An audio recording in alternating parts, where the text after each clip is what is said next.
can see, if you look around a graveyard like this, great craftsmanship went into the making of headstones long ago. Nowadays, there are few enough people who are fashioning stone with mallet and chisel in the way they did years ago. But our reporter, Rowan Hand, found just such a craftsman in County Fermanagh, and we sent him along to meet him and to find out about his work.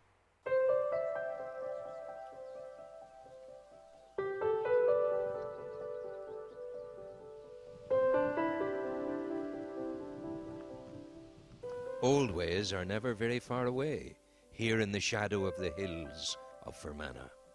Family values are close to hand, and the man we have come to meet is a product of his world of home and hearth. My artisan is a young man of great skill in the work he does, a stonemason par excellence, who with mallet and chisel does his job in the manner of the men who built the pyramids, carved the great sphinx, and recorded the lineage of the pharaohs on the obelisks of ancient Egypt. Here, in the modern world, you can come and discuss your requirements, the importances of your life laid bare for Michael to interpret and execute. You actually design your own headstone. Like the man who ordered this, a commitment to Africa will be immortalized in the stone that will stand at the head of his grave.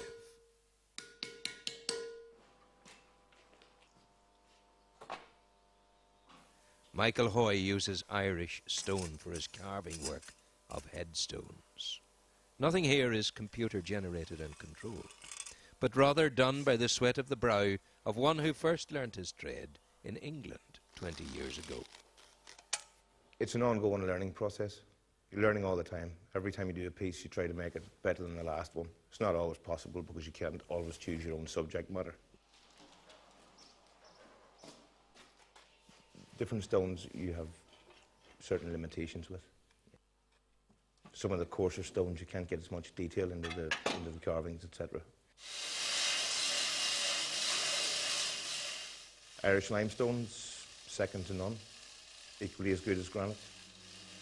Michael's work stands out in the midst of the cold and shining black granite of an Irish country graveyard. The hand-carved work of the artisan seems to absorb the light and the heat of the sun, to grasp it and return it in a gentle parcel to those who come to mourn and to remember. When I point out that the stone is from quarried here in Ireland, it's a little, they can relate to that better than a large chunk of granite from China or India. I'm often moved to observe that the passing of a man is but a mere figment in the existence of an imperfect world. Remembering a loved one at a graveside gives strength gained from the work and the many importances of those who have gone before. Michael Hoy's work gives expression to the inspiration and the vision that come back to the living from those who have already made the journey.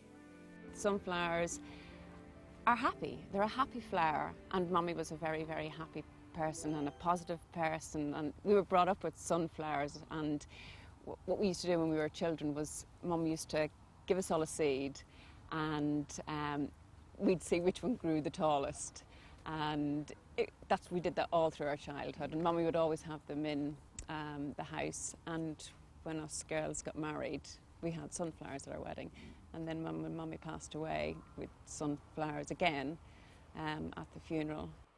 We went to Michael and discussed Mummy and what she was like and her fondest memories, and Michael depicts that in the headstone with sunflowers. It's suddenly becomes a joyful memory rather than a sad memory, so when you come to visit, everything has fond memories, and you want to visit the graveyard and especially the headstone.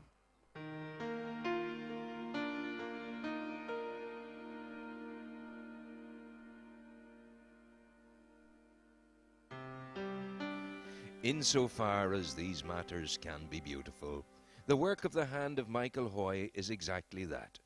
Great skill, warm stone, and the wishes of the client give an expression in the work.